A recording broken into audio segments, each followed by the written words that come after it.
알고 있는 상황인데 바로 누구한테 옵니까? 아담을 찾아오신 것입니다. 하나님께서는 저와 여러분에게 우리의 생각, 우리의 마음 모든 부분을 지금 다 알고 계십니다. 그러나 하나님께서 우리를 찾아오셔서 뭐라고 합니까? 직접 우리가 말하기를 원합니다. 오늘 참 보면은 안타까운 내용이 너무 많아요. 이 죄라는 것은 결국에 뭐냐면 양심을 무뎌지게 만들어요. 그래서 타락한 이후에는 하나님의 말씀을 통해서 들어오지도 못해요. 하나님의 말씀이 들어도 깨닫지를 못해요. 야고보 사도는 뭐라고 하냐면 야고보서 1장 23절에 누구든지 도를 듣고 행하지 아니하면 그는 거울로 자기 생기는 얼굴을 보는 사람 같다. 우리가 거울을 해보죠. 문제 있는 것은 나의 모습을 살펴보는 거잖아요. 바로 이 말씀으로 통해서 우리의 모든 부분을 다시 점검하는 부분이 이 거울 같은데, 이 도를 듣고 행하지 않는 것은 거울을 보면서 우리가 무시하는 것과 똑같다는 것이죠. 잠언서 28장 13절을 보니까 자기의 죄를 숨기는 자는 형통치 못하나 죄를 자복하고 버리는 자는 불쌍히 여김을 받는다고 그랬습니다. 죄의 고백 없이는 사심이 없는 것을 오늘 본문을 통해서 보게 됩니다. 아담아, 너가 어디 있느냐? 그러면서 뭐라고요? 누가 너의 벗었음을 내게 구하였느냐라고 얘기했어요. 내가 너더러 먹지 말라 명한 그 나무를 왜 먹었느냐라고 하나님이 묻고 계십니다. 우리는 이 물음에서 하나님께서 범죄의 성격, 시간, 상황, 방법, 이유 등을 낱낱이 알고 계심을 알아야 됩니다. 성도의 범죄는 하나님께서 묵인하지 않으십니다.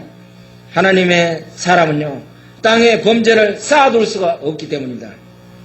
그래서 시편 139편 7절을 보니까 뭐라고 합니까? 내가 주의 영을 떠나 어디로 가며 주의 앞에서 어디로 피하리까라고 이야기하고 있습니다. 그리고 또 하나님이 지으신 것이 하나도 그 앞에 나타나지 않고 우리의 결산을 받으신 이의 눈앞에 만물이 벌거벗은 것 같이 드러난다고 히브리서 4장 14절에서 이야기하고 있어요. 지으신 것이 하나도 그 앞에 나타나지 않음이었고 우리의 결산을 받으신 이의 눈앞에 만물이 벌거벗은 것 같이 드러난다고 그랬어요. 지금 아담이 내가 벗었으므로 지금 이야기하고 있습니다. 그 이야기하는 것이 바로 그런 벗음이 아니라 히브리서 4장 13절에서 뭐예요? 우리가 하나님 앞에 섰을 때는 우리의 내면에 숨어있는 것, 껍데기의 모든 부분이 다 결산할 때가 있다는 거죠. 지금은 그럴싸하게 하고 믿음이 있는 것처럼 보이지만 우리가 주님 나라에 갔을 때는 어떻게 돼요? 다 벗어야 됩니다. 그때 결산할 때가 있다는 거죠. 그런데 아담이 대답을 뭐라고 합니까? 오늘 12절을 보니까 아담이 가로되 하나님이 주셔서 나와 함께하게 하신 여자 그가 그 나무 실과를 내게 줌으로 내가 뭐했다? 먹었다. 저는 이 내용을 다시 보면서요, 저는 지금까지 이 내용을 들으면서도 잘 그렇게 감동이 안 왔는데 말씀을 준비하면서 저한테 다시 한번 강하게 왔습니다. 하나님이 가로되 하나님이 주셔서 얼마나 기가 막힙니까? 지금 아담이 뭐라 그래요? 너가 왜 벗었느냐라, 왜 이런 일을 했느냐고 그랬더니 뭐라 그래요? 하나님이 주셔서 나와 함께 하신 이 여자 그가 그 나무 실과를 내게 줌으로 내가 먹었다. 아담의 그 성격을 보면은 아담이 뭐라고 합니까? 하나님, 도대체 저 혼자만 있었으면 이런 일이 없었을 텐데 왜 멀쩡한 저에게 저 여자를 저한테 줘서 만들어서 나한테 줘가지고 하나님 제가 죄를 짓게 하십니까? 하나님 앞에 추궁하고 있는 거예요. 하나님 앞에 책임을 전가하고 있는 거예요. 기가 막히잖아요. 어느 때는 또 좋아서 내 뼈 중에 뼈요 살 중에 살이라고 감탄하면서 야단을 해놓고는 이제 와서 뭐라 그래요? 하는 말은 하나님이 괜히 여자를 만들어 주셔서 이 지경이 되었습니다라고 이야기하고 있어요. 그러니 자기 좋을 때에는 좋아서 기뻐하다가 실패하니까 원인을 누구한테 맡기고 있어요? 다 하나님 앞에 또 넘기고 있더라는 거죠. 그러면서 또 뭐라 그래요? 여자에게 또 넘기고 있습니다. 이 부분이 얼마나 부끄러운 일입니까? 이게 왜 그렇습니까? 부끄러움, 범죄, 죄가 들어가기 때문에 그래요. 죄가 들어가기 때문에. 하나님이 정해주신 아내 때문에, 하나님이 만들어주신 아내 때문에, 더 나아가 그런 여자를 내가 만들어주신 하나님 때문에 이렇게 죄를 범죄했다라고 이야기합니다. 하나님이 그에게 여자를 주었기 때문에 여자는 그에게 실과를 주었다는 거예요. 타락한 인간의 본성이에요. 이 부분이 저와 여러분에게 있습니다. 한결같이 자기 외에 그 어떤 것 다름으로 다 책임을 돌리고 있어요. 다른 사람을 비난함으로 책임을 모면하다가 오기는 거예요. 그러나 하나님께서는 하하가 주어서 먹을 것을 모르기 때문에 물어본 것이 아니라는 것을 알아야 돼요. 아담의 대답은 하나님 원하는 대답이 아니었어요. 지금 이 대답은 실격입니다. 원문을 살펴보아도 내가 먹었나이다라는 말은 맨 나중에 나오고 있습니다. 아담이요 자신의 잘못을 인정하지 않고 끝까지 가다가 제일 나중에 내가 먹었다라고 이야기하고 있어요. 아담의 후예인 우리들도 언제나 우리의 책임을 어떻게 합니까? 다른 사람에게 돌리기도 해요. 아내에게 돌리고 자식에게 돌리고 어떻게 보면 교회에게 돌리고 급기야 하나님께로 돌리기도 하는 것입니다. 환경이 나쁘면요 환경을 뚫고 나가기 위해서 기도해야 되는데 그렇지는 못하는 거예요. 이기기 위해서 기도하라는 것이에요. 그런데 환경을 변화시켜 나가는 것이 사람이지 환경에 동화된다면 바로 어떻게 되겠습니까? 이게 어떻게 하나님의 자녀라고 하겠어요? 물질은요 환경에 오염됩니다. 그러나 사람은 환경을 변화시켜 나가는 것이 하나님의 원리였고 하나님의 뜻이라는 것을 우리는 알아야 됩니다. 그러니까 우리의 모든 불평을 버려야 한다는 거예요. 특히 사회적인 환경에 대한 불평, 왜 우리 집은 왜 이렇지, 우리 직장은 이런 불평을 계속 생기게 되면 어떻게 됩니까? 결국에 누구한테 이야기하는 거예요? 하나님 앞에 우리가 원망하고 계속 불평하고 있는 것을 우리는 알아야 됩니다. 우리 속담이 뭐라고 합니까? 잘 되면 누구 탓이요? 못 되면 또 조상 탓. 이런 말을 우리는 적절하게 하는 것 같아요. 일이 잘 풀리면 만사가 형통하면 다 내가 유능해서 내가 잘나서 이 정도야 매사가 잘 되면 다 이렇게 되는 겁니다. 그러나 모든 일이 잘 안 되고 엉키면 어떻게 돼요? 다 누구 탓하고 있는 거예요. 자신이요 책임을 지지 못하고 변명하며 다른 사람에게 책임을 전가시킬 때에는 진실이 없고 평안이 없게 되는 것입니다. 지금 아담이 주여 나는 죄인입니다 이 한마디만 했더라면 모든 문제가 쉽게 해결됐을 텐데 뭐라 그래요? 자신이 책임을 지지 못한 데서 불행이 시작된 것을 우리는 보게 됩니다. 책임은 누군가에게 문제를 해결되지 않고 오히려 나의 이치를 바꿔내려고 만드는 것이에요. 이것은 어떻게 돼요? 얼마나 부끄러운 거예요. 우리 기독교인들까지 이렇게 된다 그러면 얼마나 문제가 되겠냐는 거예요. 이제 하나님께서 하하에게 다시 13절에 묻습니다. 어찌하여 이렇게 하였느냐라고 물었습니다. 13절에 어찌하여 너가 이렇게 하였느냐. 여호와 하나님이 여자에게 이르시되 너가 어찌하여라고 이야기했어요. 어찌하여 이렇게 하였느냐. 너가 행한 이것이 무엇이냐라고 묻고 있어요. 그런데 또 기가 막히게 똑같은 이야기를 하고 있어요. 13절에 보니까 뱀이 나를 꿰물어 내가 먹었다. 꿰물으라는 것은 무슨 뜻인지 아십니까? 잘못 인도했다는 거예요. 잘못 인도했다는 거예요. 그릇된 길로 이끌었다는 거예요. 뱀이. 하 또한 아담처럼 내가 먹었나이다. 이 내용이 원문상의 내용을 보니까 제일 나중에 나오고 있어요. 하는 끝끝내 자신의 잘못의 원인을 결국에 누구한테 또 찾았어요? 뱀으로 넘어가게 됩니다. 제 잘못이 아닙니다. 뱀 때문입니다. 책임을 뱀에게 돌리고 뱀을 비난하였습니다. 그러나 분명히 하하의 잘못이셨습니다. 그리고 아담의 잘못입니다. 직접 하나님께 말씀을 받은 아담이 하하에게 잘 가르쳤어야 되는데 그러나 아담도 하하도 이것이 다 무너지고 말았어요. 이것은 내 잘못입니다라고 말하고 잊지는 못하고 있는 거예요. 우리는 사단에게 속지 말아야 됩니다. 로마서 7장 11절 보니까 죄가 기회를 타서 계명으로 말미암아 나를 속이고 그것으로 나를 죽였는지라. 나를 죽였다는 거예요. 속이고 그러고 이 죄는 나를 속이고 결국에는 죽인다고 말하고 있어요. 히브리서 3장 7절에서 8절 보니까 그러므로 성령이 이르신 바와 같이 오늘날 너희가 그의 음성을 듣거든 노하심을 격동하여 광야에서 시험하던 때와 같이 너희 마음을 강팍하게 하지 말라라고 이야기하고 있습니다. 사단은 내가 쓸데없이 분노하거나 죄를 지어서 나의 가족을 내가 속한 공동체를 어렵게 만들고 있지 않는 줄은 잘 분별해야 됩니다. 장세기서 3장 14절에서 15절은 뭐라 합니까? 뱀에게 내린 하나님의 선고를 보게 됩니다. 뭐라고 합니까? 여호와 하나님이 뱀에게 이르시되 그걸 먹을지니라. 뱀에게는 대답할 기회를 주지 않았어요. 이 부분은 우리는 많은 주석자들이 말하고 있습니다. 왜 아담과에게는 너가 왜 그러느냐라고 이야기하는 것은 하나님의 형상대로 지음을 받았기 때문에 이들에게 기회를 주기 위해서 너희들에게 다시 한번 묻고 있는 거예요. 알고 있는데, 그런데 뱀에게는 묻지 않고 일방적으로 사형 선고를 내리는 것입니다. 이게 왜 그렇습니까? 짐승에게는 하나님의 형상이 없기 때문에 그렇습니다. 이미 사단의 도구로 쓰임받았기 때문에 그래요. 더 이상 물어볼 필요가 없기 때문에 이 모든 짐승보다, 즉 사단의 도구로 전략한 뱀은 이후에 짐승들로부터 조차 경멸을 당할 것이라고 이야기하고 있어요. 더욱이 온리를 나타내는 14절, 너가 이렇게 하였으니, 14절에 너가 이렇게 하였으니, 이 행위의 심각성을 말하고 있습니다. 너가 이렇게 하였으니, 아담과 하와를 깨웠으니, 너가 이렇게 하였으니, 왜 하나님께서 인간과 달리 뱀에게는 얘기할 질문하지 않고, 우리는 바로 이 부분을 우리는 생각해봐야 돼요. 인간과 짐승은 차이가 있습니다. 우리 인간에게는 하나님의 형상이 있기 때문에 저와 여러분에게 지금도 말씀하고 계십니다.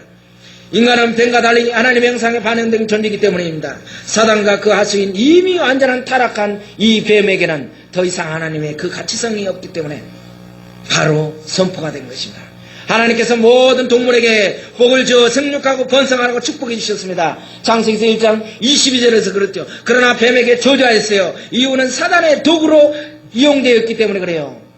뱀에게 배로 다니고라고 말하고 있습니다. 뱀의 원래 창조 상태가 서서 다녔는지 기어 다녔는지 우리는 알 수가 없습니다. 다만 범죄로 인해서 지금의 상태가 된 것으로 우리는 분명하게 알 수가 있습니다. 전박하고 미천한 존재로 추락하게 될 것임을 구체적으로 설명하고 있습니다. 하나님의 뜻을 거스르면 어떻게 돼요? 배로 기어다니는 거예요. 가장 밑바닥, 가장 낮은 자세, 그 아주 불행한 상태로 기어다니는 것을 보게 됩니다. 종신토록, 이게 무슨 소리입니까? 종신토록을 지켜가면 너의 생명의 모든 날 동안, 생명이 부재하는 날, 생명이 끊어지, 이 모든 생명이 있는 동안에는 너가 하나님으로부터 부여받은 시간, 그 시간에 너는 괴롭게 살 것이다 라고 이야기하고 있어요.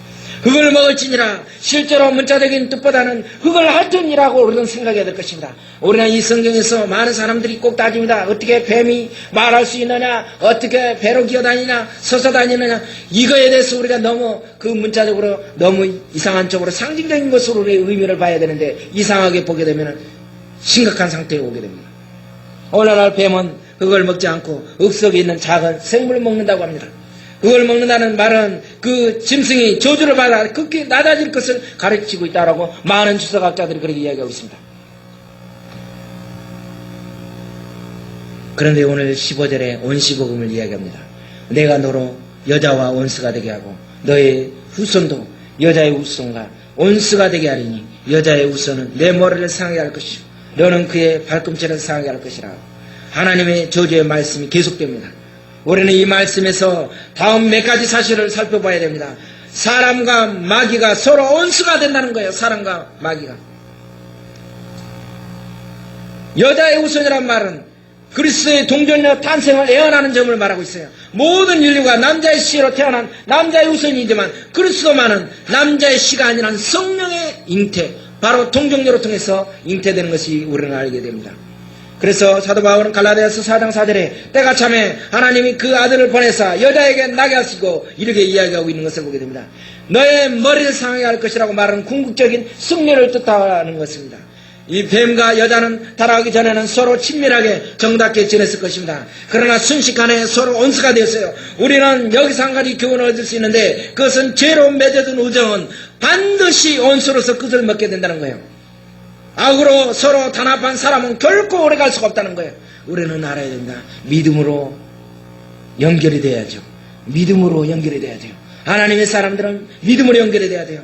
죄로 맺어진 우정, 또 악으로 주님이 싫어하는 그런 한채로 맺어진 그 단합된 것은 오래 못 가더라는 것이죠. 오늘 16절에 보니까 하하가 받은 선고의 말씀이 나옵니다. 내가 너에게 뭐한다? 잉태하는 고통을 뭐하게 한다? 그냥 잔잔하게 한 것이 아니라 크게 더한다. 너가 자식이 수고를 낳는데 크게 고통을 당한다. 요즘에 그래서 어떻게 해요? 많은 여인들이 고통을 당하지 않게 해서 배를 가릅니다. 물론 어쩔 수 없는 불가항력적이 되지만 이런 부분이 있습니다. 왜 이런 고통을 당하는가? 뭐 때문에 그래요? 죄 때문에 그러는 거예요. 우리는 이 선거에서 말씀을 살펴봐야 돼요. 여자는 고통, 잉태하는 그 고통과 예산의 수고가 있다는 말씀이에요. 이 고통이 하나님의 범죄로부터 왔다는 것을 알아야 돼요. 또 여자는 남편을 사모하며 다스림을 받아야 된다고 이야기했습니다. 여기서 보니까 어떤 이 학자는 보니까 뭐라고 그랬어요? 사모한다는 것은 뭐냐면 여자의 혼자로서는 살 수 없는 바로 성적인 그런 부분도 그쪽으로도 해석을 해놨더라고요. 남편을 사모하라. 사모라는 것은 뭐예요? 의뢰하다, 기울어 의지하다. 남편을 의지할 수밖에 없도록 만들어놨다는 거예요. 기울여 의지하다라는 뜻을 가지고 있어요. 17절과 19절에 뭐라고 합니까? 아담이 이제 받은 선고가 마지막으로 나오는데 이제 결과가 뭐라고 합니까? 아담에게 이르되 내가 내 아내 말을 듣고 내가 너더러 먹지 말라 한 나무 실과를 먹었은즉 땅은 너로 인하여 저주를 받는다. 너는 정신토록 수고해서 수고를 얻어야 된다. 그러니 너는 필경 다시 흙으로 가야 된다. 얼마나 불행한 일입니까? 우리는 이 사실에서 또 사실을 살펴봐야 돼. 땅이 저주를 받았어요. 아담에게 가시덤불과 엉겅퀴를 내리라는 것이에요. 제 결과는 축복에서 떠나 저주의 자리로 옮기고 말았던 것을 보게 됩니다. 남자의 수고를 말씀하고 있어요. 얼굴에 땀이 흘러야 먹을 수 있어요. 에덴 동산에서 일은 그에게 즐거움이었습니다. 그러나 이제 범죄 후에는 수고가 따라야 되는 것입니다. 범죄 후에는 수고가 따라야 되는 거예요. 흙으로 돌아가는 말씀은, 이 말씀은 인생이 걸어가고 있는 방향이 어딘가를 말해주고 있는 것입니다. 인생은 누구나 자신이 정해놓은 목적지를 향해 가고 있어요. 히브리서 9장 27절에 보니까 뭐라고 합니까? 한 번 죽는 것은 사람에게 정하신 건데 그 위에 뭐가 있더라? 심판이다, 심판이다. 우리는 죽습니다. 죽는데 죽음으로 그냥 끝나는 것이 아니라 저와 여러분은 반드시 하나님 앞에 가면 어떻게 돼요? 심판을 받는다는 것을 우리는 깨달아야 됩니다. 창세기서 3장 21절에 뭐라고 합니까? 그러면서 여호와 하나님이 아담과 그 아내를 위하여 가죽옷을 지어 입히셨다. 이 가죽옷에 대해서 우리는 생각을 해야 됩니다. 가죽옷. 지금 아담과가 번제함으로 내가 벗었으므로 하나님 앞에 설 수 없습니다. 그러면서 뭘로 가렸습니까? 나뭇잎으로 가렸습니다. 그러니 어떻게 돼요? 맨 처음에 나뭇잎은 괜찮았는데 하루가 지나면 어떻게 되겠어요?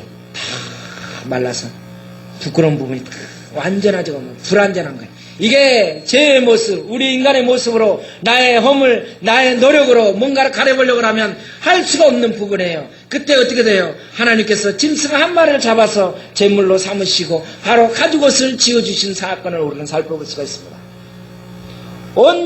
입는다는 말은 바로 예수님을 믿는 믿음을 가지고 하나님 앞에서 담대히 살아간다는 뜻이에요. 옷을 입고라만 사람이 활동할 수 있잖아요. 어떻게 옷을 벗고 사람이 할 수 있어요? 움직일 수 있으니까. 옷은 무엇을 나타내고 있어요? 옷은 항상 그 사람의 지위를 나타내고 있어요. 그러니 가죽 옷을 입었다는 것은 하나님이 지어주신 옷은 어떻게 돼요? 새 신분으로 변화됐다는 것이에요. 전에는 제자리에 있었지만 이제는 죽을 수밖에 없었지만 가죽 옷으로 통해서 내가 너를 보호해 주겠다. 바로 예수 그리스도의 보호의 그 부분을 알려주는 것입니다. 새로운 존재가 되었습니다. 속죄의 피 바로 아래에 있다는 것이에요. 그들을 위해 죽은 자가 있었다는 것입니다. 죄의 결과는 반드시 죽어야 됩니다. 누군가가 나를 위해서 죽어야 됩니다. 내가 죄를 짓게 되면 누군가가 죽어야 된다는 것을 알아야 됩니다. 가죽옷을 입었다는 것은 너는 피 아래에 있다라는 소리예요. 속죄받은 사람이다. 너는 하나님의 은혜에 입은 자이다. 그러니 어떻게 돼요? 아담과는 새로운 직위로 얻은 것입니다. 너는 하나님의 은혜를 입은 자들이다. 속죄라는 뜻이 무엇입니까? 속죄가 덮어버렸다는 뜻이에요. 덮어버렸다. 가려버렸다. 뭐를요? 죄를 갚아버렸다. 다 덮어버렸다는 거예요. 누가요? 우리 하나님이. 기가 막힌 거예요. 로마서 13장 14절 보니까 오직 주 예수 그리스도로 옷 입고 정욕을 위하여 육신의 일을 도모하지 말라. 오직 주 예수 그리스도로 옷을 입으래요. 주 예수 그리스도로. 다른 옷을 입은 것이 아니라 세상에 비싼 옷, 어떤 옷을 입는 것이 아니라 예수 그리스도의 옷을 입어야 우리가 살 수가 있는 것입니다. 그리스도로 옷을 입는다는 것은 예수님께서 날 위해 죽으신 속죄의 그 은총을 늘 힘입고 살아간다는 것입니다. 성도가 그 은혜를 믿으면서 하나님의 뜻대로 살기도 하고 봉사하기도 해야 하지만 하나님 앞에 인정받는 것이에요. 그래서 내 힘으로 내 노력으로 아무리 힘써봤자 하나님 앞에는 인정받지 못하게 되는 것을 우리는 알게 됩니다. 이것은 후세 주님이 오셔서 희생제물로 되시고 그의 의의 옷을 우리가 입어 우리의 벌거벗은 죄악의 수치를 가릴 것을 예표하고 있는 것입니다. 그래서 예수 그리스도가 바로 예수님이 그 십자가상에서 다 죽으시면서 모든 빗방울을 다 떨어뜨리면서 다 이뤘다라고 이야기했습니다. 저와 여러분을 위해서 과거 현재 미래까지의 모든 죄를 위해서 이미 속죄 바로 덮어버렸다는 것입니다. 누구 앞에만 나오면 됩니까? 예수 앞에 나오기만 되면 우리는 모든 문제가 해결되는 것입니다. 하나님께서는 오늘 이 시간대로 보니까 여호와 하나님이 에덴 동산에서 그 사람을 내어버려 그의 근토지 본토지를 갈게 하셨다. 24절을 보니까 이같이 하나님이 그 사람을 쫓아내셨다. 지금 그렇게 행복에 다한 파라다이스, 죽음이 없고 고통이 없고 그렇게 좋았던 그 마음껏 누릴 수 있는 그 공간이 이제는 어떻게 됩니까? 이들에게는 이제 더 이상 갈 수 없는 곳이 됐어요. 죄라는 것은 어떻게 됩니까? 더 이상 가까이 갈 수 없는 것입니다. 죄를 가지고는 하나님 앞에 나갈 수가 없습니다. 죄를 우리는 하나님 앞에 회개해야만이 하나님과 가까이 갈 수 있습니다. 예수 그리스도 통해서 지성소에 들어가고 새롭게 산 길을 우리를 열어주신 것을 알아야 됩니다. 히브리서 10장 20절에 그 길은 우리를 위하여 희장 가운데 열어놓으신 새롭고 산 길이요 희장은 곧 그리스도의 육체라고 이야기하고 있습니다. 새롭게 산 길로 열어주셨습니다. 주님이. 그러니 어떻게 돼요? 우리는 이 희장 뒤로 갑니다. 지금 대형 교회들은 어떻게 요즘에는 그런 게 없지만 옛날 우리 왔을 때 보면 강대상 뒤에 이렇게 어떻게 해요? 희장을 탁 해놨죠. 그 희장 뒤로 들어간다라고 했어요. 지성소속으로 들어가야 살기는. 그러므로 우리는 주님이 뭐라고 했습니까? 내가 곧 길이요 진리요 생명이니 나로 말미암아 그는 아버지께로 올 자가 없다라고 이야기하지 않았습니다. 이 부분을 우리는 기억해야 됩니다. 이제 우리는 말씀을 생각하면서 오늘 결론 부분을 생각해 봅니다. 오늘 이 창세기 3장 사건은요 일컬어 온죄라고 이야기합니다. 갈비는요 이 온죄의 원인을 교만이라고 정의를 하고 있습니다. 교만에서 나왔다. 저들이 감사하지 못한 것이 원인이었다. 얼마나 풍부했냐는 거예요. 그들은 한 가지만 제외하고 모든 것을 소유할 수 있었어요. 하나님이 명하신 그 한 가지만을 제외하고는 모든 것을 다 누릴 수가 있었는데 그 한 가지까지도 우리는 욕심을 부렸던 것입니다. 오늘 우리도 어리석은 아담과 같은 삶을 살지 않았는지 우리는 살펴봐야 됩니다. 나에게 주신 것이 너무도 많지만 내가 갖지 못한 단 한 가지 때문에 마음의 원망과 불평이 가득 차지 않고 있는지 우리는 생각해야 됩니다. 그 한 가지 때문에 더 좋은 축복권을 잃어보지 않고 있는지 우리는 생각해야 됩니다. 우리는 오늘 말씀을 통해서 우리는 잘 정리를 한번 해봐야 됩니다. 소속이 없는 사람은 지휘자의 말에 기울이지 않습니다.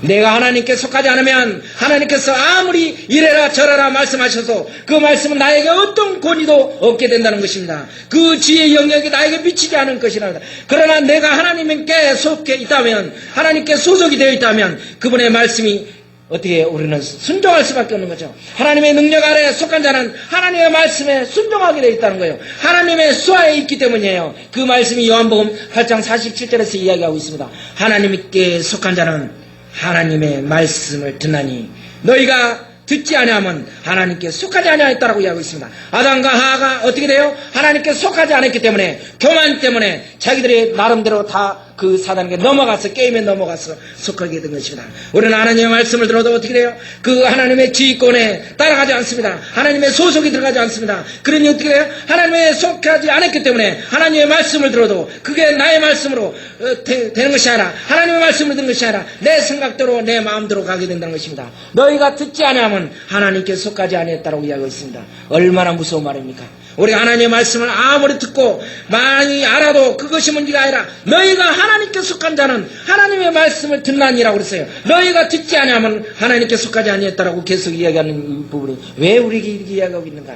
세상 사람들이 하나님의 말씀을 잘 듣습니까? 듣지 않습니다. 왜요? 하나님께 속하지 않았기 때문에 그렇습니다. 세상에 속했기 때문에 그래요. 세상 소리를 너무도 잘 듣기 때문에 그래요. 하나님의 말씀을 듣지 못합니다. 이게 누구의 역사입니까? 마귀의 역사입니다. 항상 하나님께 불순종하게 만들어서 우리를 하나님의 소속에서 자기의 소속으로 어떻게 해요? 빼앗아가고 있습니다. 지금 이 시간에도 우는 사자들이 우리 믿음의 사람들 어떻게 됩니까? 하나님의 자녀의 그 소속에서 다 빼앗아가지고 세상의 그 소속으로 다 빼앗갑니다. 분주병, 뭐뭐병으로 해서 다 뺏어가고 있어요. 하나님께서는 또 왜 이들에게 가죽 옷을 지어 입히셨는가 하면 하나님을 사랑하며 감사하게 하기 위해서였습니다. 하나님이 우리를 에덴에서 쫓아내긴 하셨지만 우리를 버리시지 않았다는 것을 다시 한번 보여주고 있습니다. 오늘 이 말씀을 기억하면서 하나님의 자녀된 우리는 이들이 가죽 옷을 입은 것처럼 우리는 어떻게 돼요? 불안전하고 죄 노출되어 있지만 주님 앞에 예수 그리스도의 보혈의 피로 이 의의 옷으로 옷을 갈아입어야 됩니다. 하나님 앞에 사명을 잘 감당하기 위해서는 주님 오실 날까지 기다리면서 그 의의 옷으로 바로 가죽 옷으로 나뭇잎이 아니라 내 노력의 옷이 아니라 하나님이 주신 손수 만들어 주신 그 예수 그리스도를 우리는 그 십자가의 보혈의 피로 우리는 다시 옷을 갈아입으셔야 됩니다. 그래야만이 우리가 살 수 있습니다. 기도드립니다. 살아계신 주여 하나님,